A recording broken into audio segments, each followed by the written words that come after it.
A woman shows just how much hate that the left has. The military ain't what it used to be, and what can we do to put our kids on the right path? This is Gene, and you're listening to Dumbasses Talking Politics. Hey, this is Gene. Welcome back to Dumbasses Talking Politics. Okay.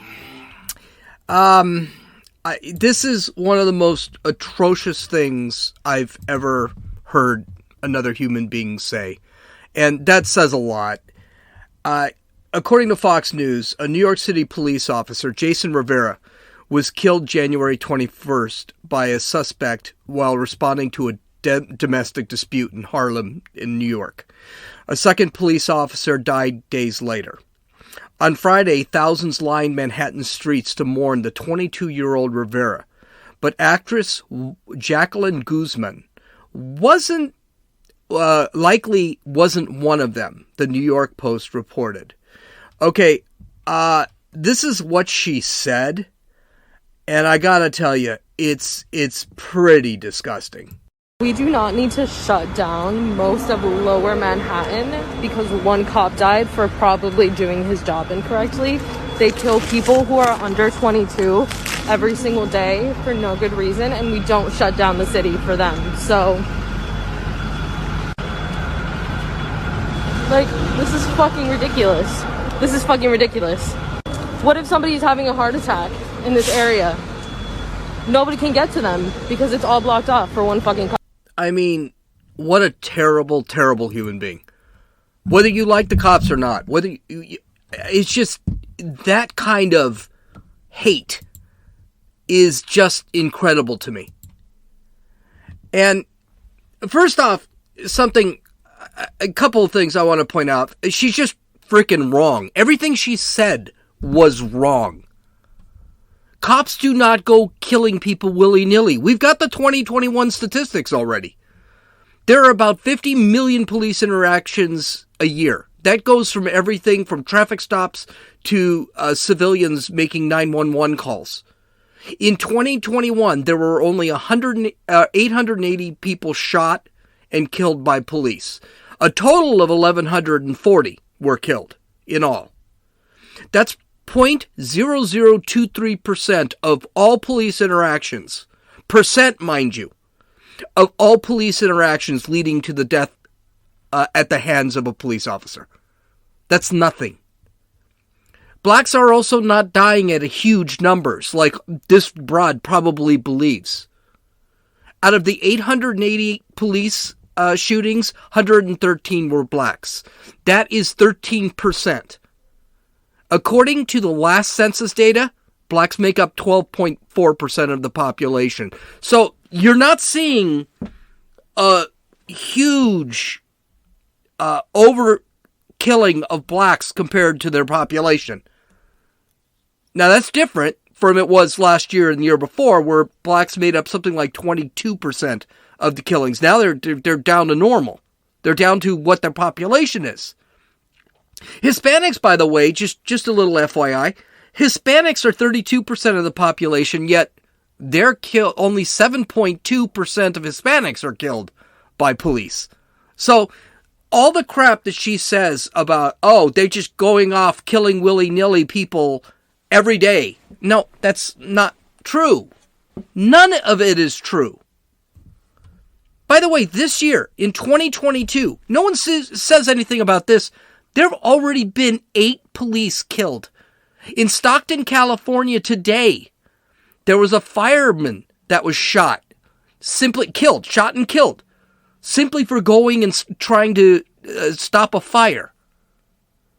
74 police officers died last year. We're already at the end of January at 8. So you're looking at about almost a 50% increase if things go the way they go. Now, this broad's name, I'm going to use her name because I think, Jacqueline Guzman. She's just a terrible person. She's an actress. There's a freaking shocker, right? And she sounds like an idiot. Learn how to pronounce your T's. Okay, and she doesn't have an accent. She just doesn't know how to speak. But She worked for a group called Face to Face. It's a production company. Well, she got fired after that video was released. So, good for her. She could. By the way, cancel culture? I'm sorry, cancel culture is not a bad thing when it's people like this. This person deserves to never work again, as far as I'm concerned. This is an evil human being. Probably just stupid, but I think she's evil too. To sit back and say something like that. You know what? When I die, I know they won't close the streets for me either, however I die. But to say something like that is just god-awful. But it misses the point. The point of the matter is the reason we're having all this violence, especially against police, is because you've got DAs, leftist politicians, and morons like this idiot who are demonizing the police, who see the death of a policeman as a good thing. I mean, it's really disgusting. This was not only, but see, with the police all showing up, and we're talking blocks and blocks. There were something like 50,000 police out there for Rivera's funeral. This was not only to mourn a police officer, a young police officer, 22 years old. Not only to mourn a police officer, this was a protest. This was a protest against these Mickey Mouse DAs. This was a protest against criminals being caught and then released just to commit crimes again. This was a protest by the New York City Police Department. Now, and you can tell, Jason Rivera's widow, Dominique Luzuriaga, I believe it, Luzuriaga. I'm sorry if I mispronounced that. But she blasted the DA, especially the DA. This is a news report from CBS News. It is normally I would just cut out and let you hear what she had to say. But I want you to hear the news report because this shows you a lot of the problem with our society today, with our news media today. Remember, I tell you one thing, stop changing the language. We need to stop changing the language. We keep changing the language.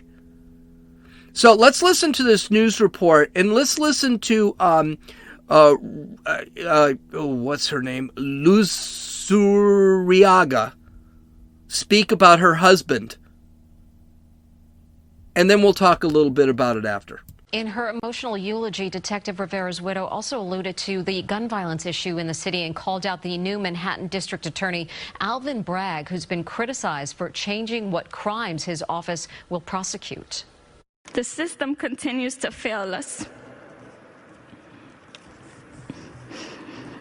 We are not safe anymore. Not even the members of the service. I know you were tired of these laws, especially the ones from the new DA. I hope he's watching you speak through me right now.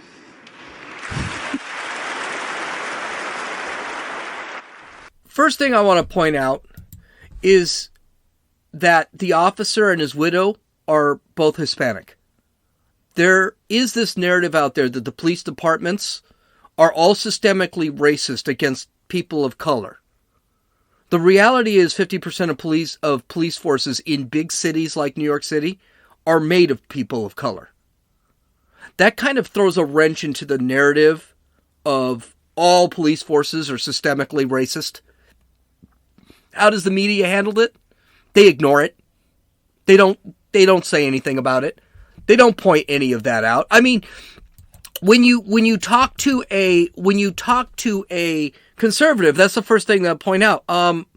Most police, about half the police officers are not white. They're a person of color. They're black. They're Hispanic. They're Asian. I also love the narrative that is being pushed by the media now, that the crime rate is not because of criminals, The crime wave right now, and it's getting pretty intense.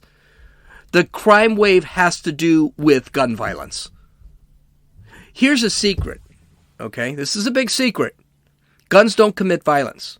Guns don't wake up in the morning and just decide they're going to go shoot and kill somebody. People commit violence, and people use tools like guns. But people also use knives, bats, cars, and assorted other weapons. 2 police officers this year, I told you 8 police officers died due to criminal violence.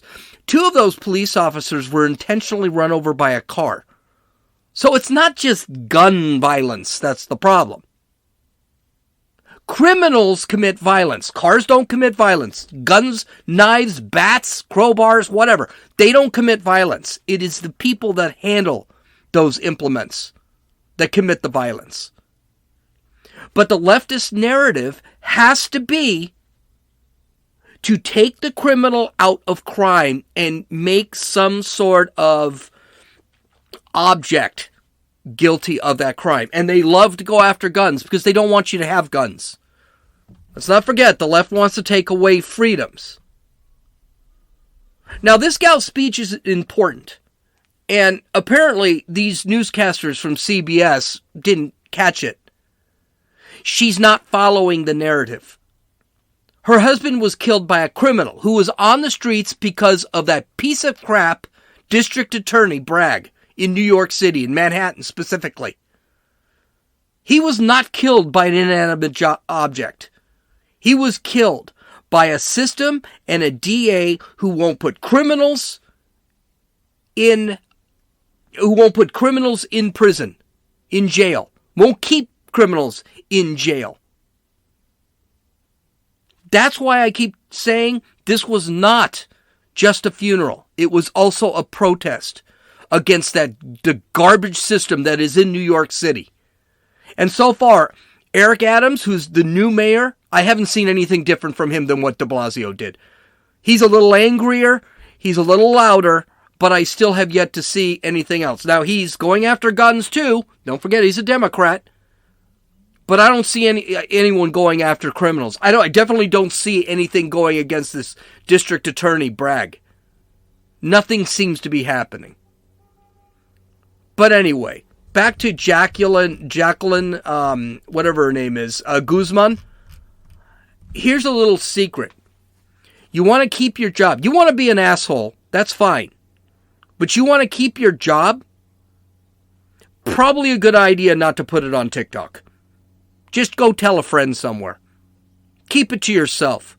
Why our society needs to put everything on bloody TikTok, I have no idea. It makes absolutely no sense to me. By the way, speaking of corruption, according to Fox News, Black Lives Matter, BLM, moved millions of dollars to a charity in Canada run by the wife of co-founder Patrice Kahn Kellers to purchase a mansion that used to be the headquarters of the Communist Party of Canada, according to public records viewed by the New York Post. M4BJ, which is a nonprofit based in Toronto, was set up in part by Janyana Khan. Bought the 10,000 square foot mansion for $6.3 million in July of 2021. Khan is the wife of Kahn Kellers, a self-professed Marxist who helped found Black Lives Matter Global Foundation Network. Gee, Black Lives Matter is corrupt. Who saw that coming? BLM is worth, at its peak, was worth about $90 million. It's worth about $60 million right now. And they have had nothing but scandals. Patrice Kellers bought 3 homes in 2020, worth about $3.2 million. She never reported where the money came from. This scandal was so bad because people in the BLM network were saying, what are you guys doing with all this money? And these are other BLM chapters. And she said she wouldn't answer the question and she decided to resign. Now, apparently, at the time, she said she had picked one person to run BLM. She never said who. She gave a couple of names. Well, last week, apparently, those two people did not know they were the one person that they said, you're running BLM. Yeah, apparently she didn't know about it. So, the question comes about is, who's running Black Lives Matter right now? Who's in control of this $60 to $90 million they have?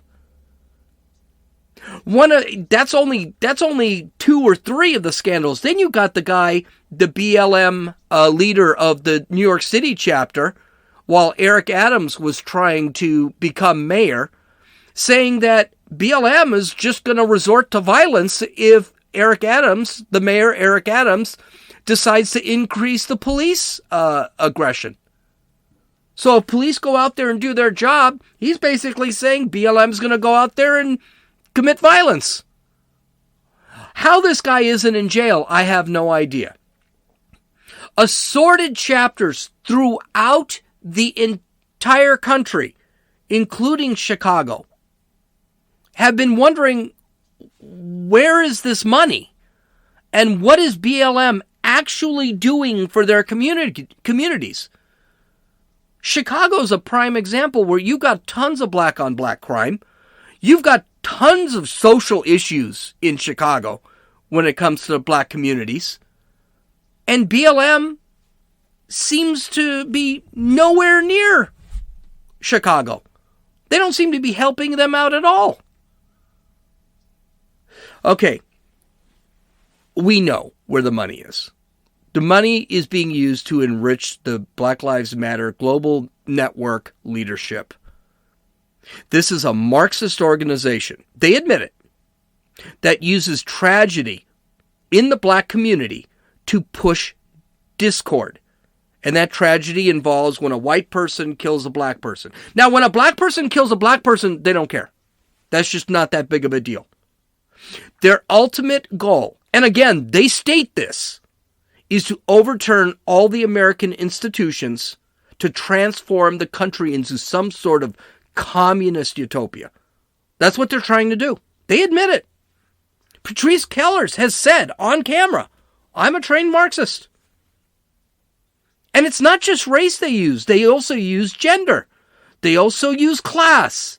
Their goal is to pit people against each other. That's what they do. That's what they want to do. Now, this organization is a nonprofit, and it shouldn't be. It should be investigated. I mean, they don't have to pay taxes. It should be investigated for corruption. And people should end up in prison after this whole thing. This is an organization that uses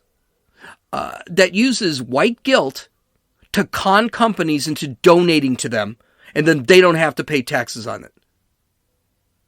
They became powerful. They've been around a long time, but they became powerful when George Floyd died. Do you think anyone at BLM gave a rat's ass that a drug-dealing felon, a drug-using felon, who was probably gonna die anyway because he had OD'd, died? No. They only care that he died from a white person.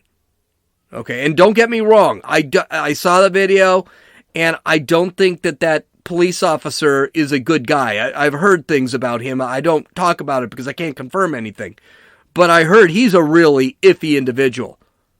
But they wouldn't give a damn. If George Floyd was killed by a black man, they wouldn't give a damn about it.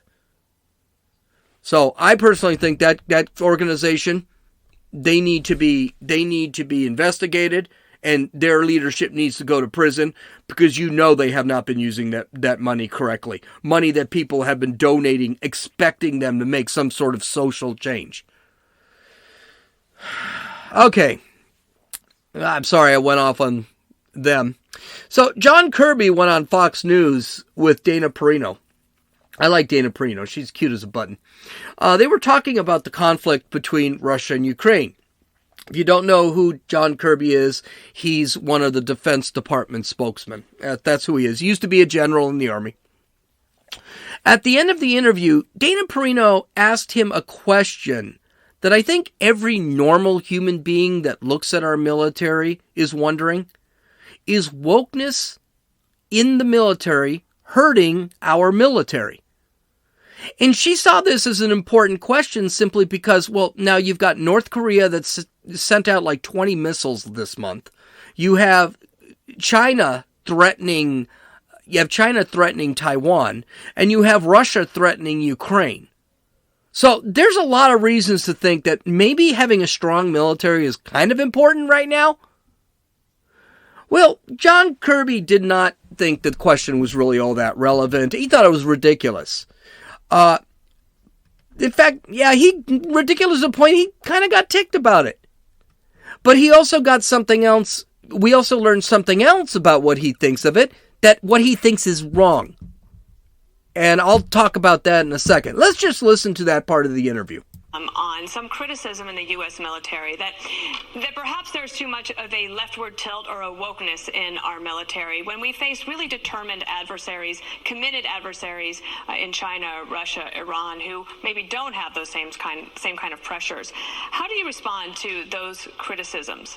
Well, it depends on what they are, but I think a lot of it, quite frankly, is driving a stake through a straw man here. This argument of wokeness in the military. I was in the military for 30 years. And I can tell you things like diversity and inclusion, that makes us a better military because it brings to the fore in the decision-making, operational decision-making that we conduct, better ideas, more unique perspectives, somebody else's lived experiences, which might actually make us smarter on the battlefield. So those kinds of arguments, I think are ridiculous because we are a stronger military because of our diversity and because we represent all Americans just like we defend all Americans. Now, I've said this before, I'll say it again, but all of these clowns should be fired or they should resign. I think a couple of them should probably be sent to the brig. They are so terrible. That includes General Milley, that includes Lloyd Austin, the Secretary of Defense, and John Kirby. I think after what they did in Afghanistan, should lead someone to sit back and really question whether these guys, A, have the United States in the best interest, or B, are even competent to do their jobs. Now, a couple of things about this. First off, did you hear his answer? He kind of said, we're not doing the woke thing, but then he goes out of his way to defend it? Hey, I think people are just trying to stab a straw man. Says that we're not doing wokeness. But then he sits there and talks for 15 minutes about how great diversity is and how they are pushing diversity, wokeness, social justice in the military.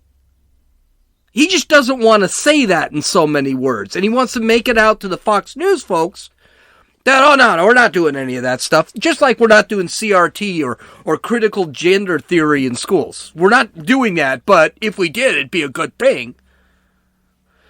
Listen, I was in the military.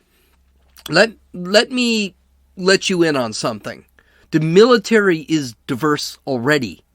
It doesn't need any more diversity.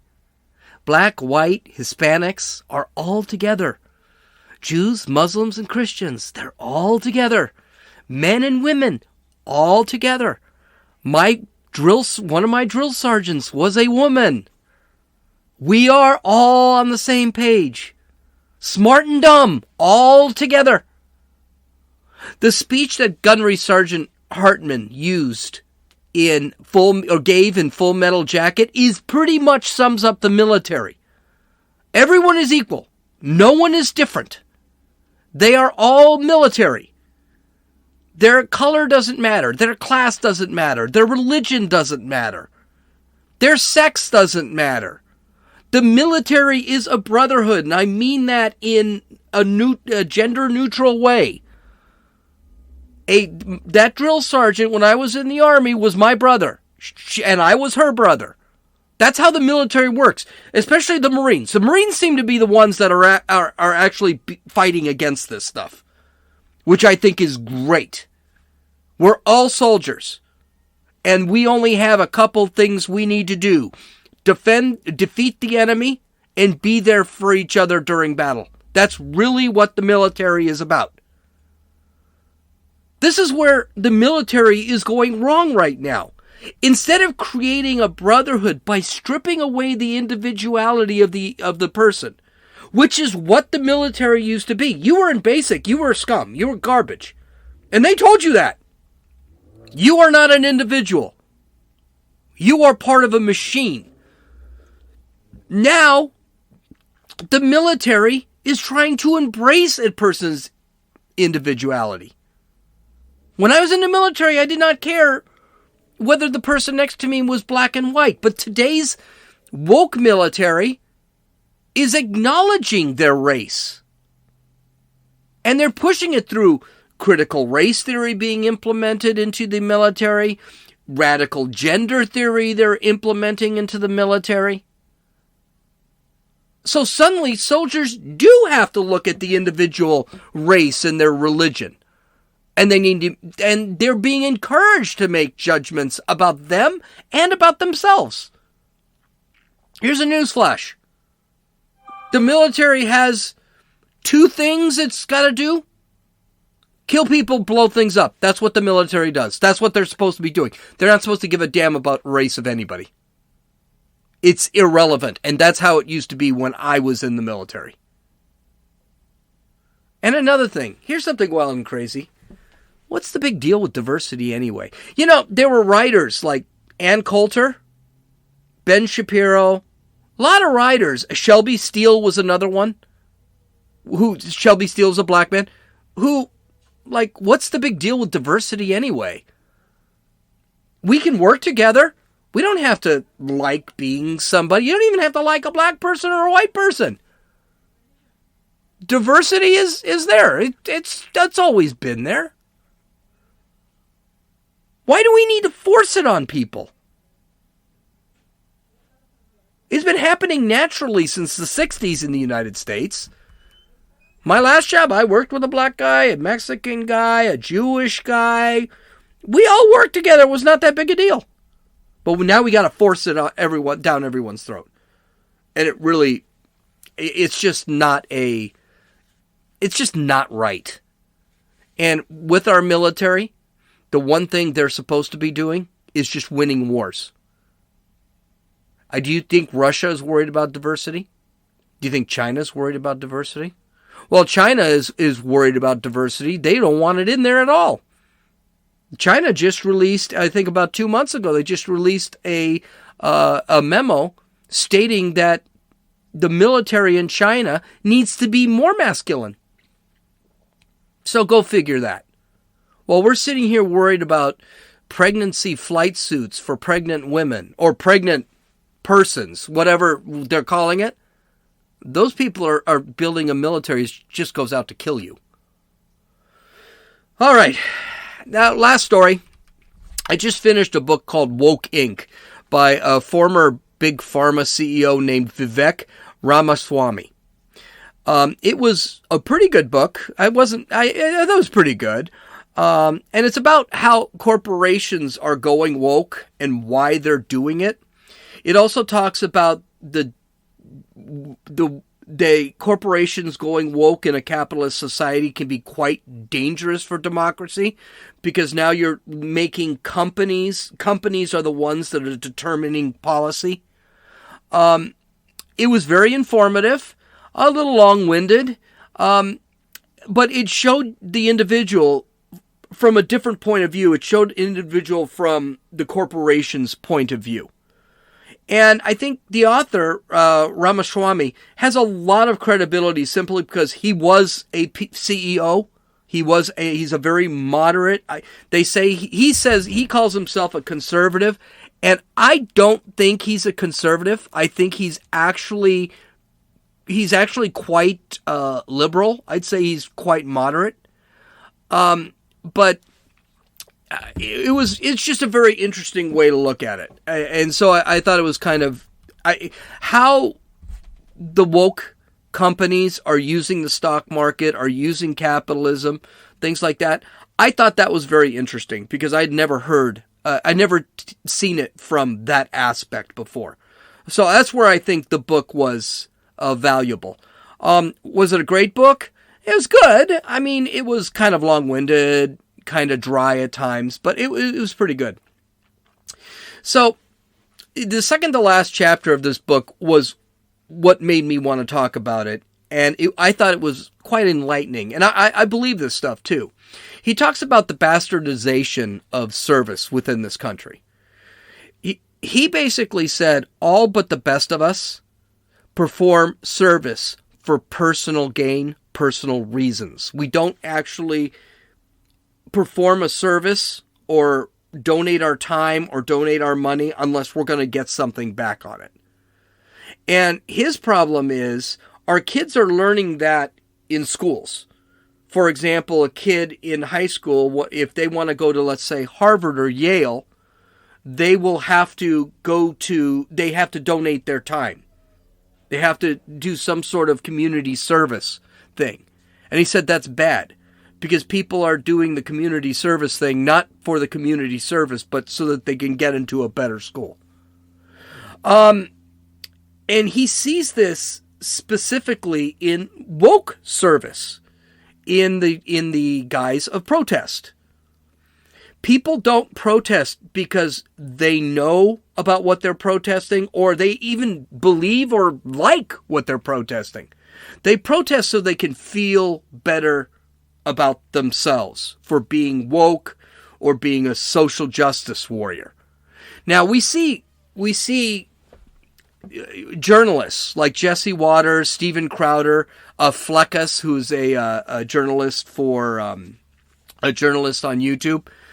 They show how, not naive, but how these people are just doing it to be woke, to feel good about themselves, because half the time they can't argue about anything that they're protesting. They have no idea why they're actually out there. Okay. But the big problem that Ramaswamy sees is that a lot of the service is distinctly anti-American. A lot of those protests, a lot of things that we're learning in schools, it's all anti-American. Ramaswamy says that we need to push people into service that is distinctly pro-American. Civic service, things like that. Now, I believe this. I thought it was a good idea that I thought it would be a good idea if Americans actually were forced to join the military for a couple of years. I mean, they've been doing this in a lot of different countries in the world. They do it in Singapore. They do it in Israel. You have to join the military for 2 years of service. I thought this was a good idea. Now, I thought the military did me a lot of good. Now, I didn't just to put it all on the table. I didn't complete my service. I only served about 3 years because I had some youthful indiscretions that I will not get into that the military did not appreciate. But those 3 years I was there really did have an effect on me. But Ramaswamy says that would not work. And he convinced me, yeah, he's probably right. The first reason it wouldn't work to have all Americans join the military for 2 years is that we still have freedoms in this country. We have our opinions. Our opinions mean something. So if you have conscientious objectors out there, that's an accepted form of society. And we have to respect that. So we can't force them to join the military. If you don't want to serve in the military because you think the military is evil or you think war is evil, you have a right to do that. The second reason he says this isn't going to work is it's too late. We need to have our youth performing pro-American, pro-community service when they are young. The problem is that our kids are already learning this quid pro quo service model where they get something in return for what they give. He says we need to break that from them and make it so that they give whether they like it or not. He suggests the best time to do this is during the summer. Now, I love this argument. I love this advice too. He says that our kids have way too much free time on their hands. They get 2.5 months off for summer. They get a month off for Christmas vacation. They get 2 weeks off for spring break. I mean, and then what do they do in their free time? Nothing. They sit on their phone. They sit on their computers. They don't do anything. I mean, most kids today, I see this with kids I know, Josie's kids, I see this a lot. They don't even work. They're 15, 16, 17. They have no desire to get a job. At 15, I was working at McDonald's. At 13, my mother forced me to go from door to door in the neighborhood and ask if somebody needed yard work done.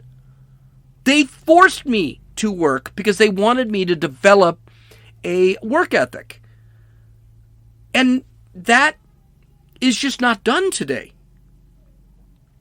So it would be a great thing if kids, your summer vacation's off, you have to work 6 hours a day, 4 hours a day, whatever, during the summers, and you have to volunteer. Volunteer at a hospital.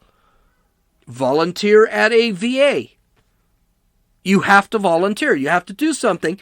And by the time they're actually finished high school, they've got about a year and a half of experience in something else.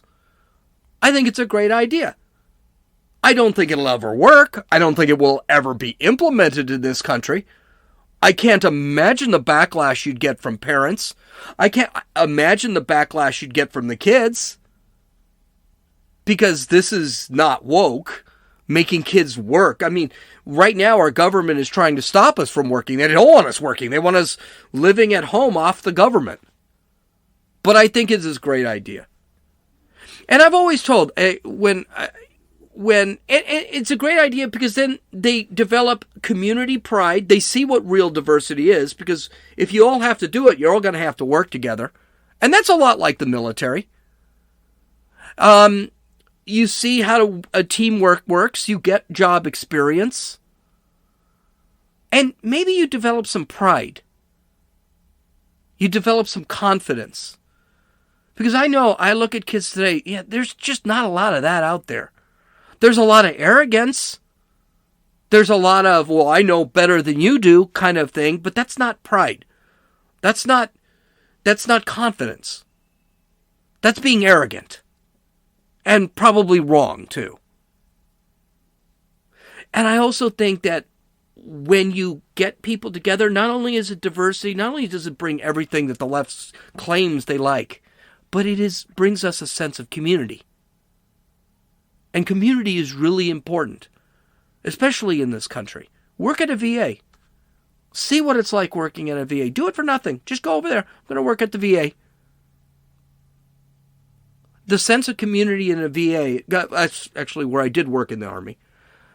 But working in a VA, you really get a sense of not only community, not only spirit, but you get a sense of the lives of other people, and you get that pro-American pride. Again, something like that would never be implemented here. They'd never want it. But I think for our kids' sake, I'd like to see parents more like my mother and father, my grandparents, forcing children to get jobs. I tell this to Josie's daughter all the time. She said, oh, she's looking for a job. She's 17 and a half years old. She still doesn't have a job. Never had a job. And I tell her, well, the best job you can get is go to McDonald's, get a job. You'll have a job in 10 seconds. They'll hire you in 10 seconds. Best starting job. You know why? Hardest. Working at a fast food joint, one of the hardest freaking jobs you could ever work in. McDonald's, you smell like crap all day. You smell like Big Macs all day. Burn yourself constantly. You're constantly cleaning. It's one of the hardest jobs. I can tell you why I was thrilled I worked a year at McDonald's, because every other job I had after that was a breeze compared to it. And it made me realize I don't want to stick with a minimum wage job, and that's why I ended up going to college. That's one of the reasons I was always working minimum wage jobs. And every once in a while I got a job that paid me more, but it was still not going to get me rich or well off. So I ended up going to college. Okay, so that is just something I pulled away from the book Woke Inc. by Vivek Ramaswamy. I'd suggest reading it. I think it was a pretty good book. I'm probably not doing a podcast tomorrow because tomorrow is my writing day. Again, I'm probably going to go Mondays, Wednesdays, and Fridays. Just kind of depends what happens. And so far this week, it's been kind of quiet. So we'll talk to you on Wednesday. Visit my website, at dumbassestalkingpolitics.com. Take a look at the show notes and the links I have there. Have fun. This is Gene, and you've listened to Dumbasses Talking Politics.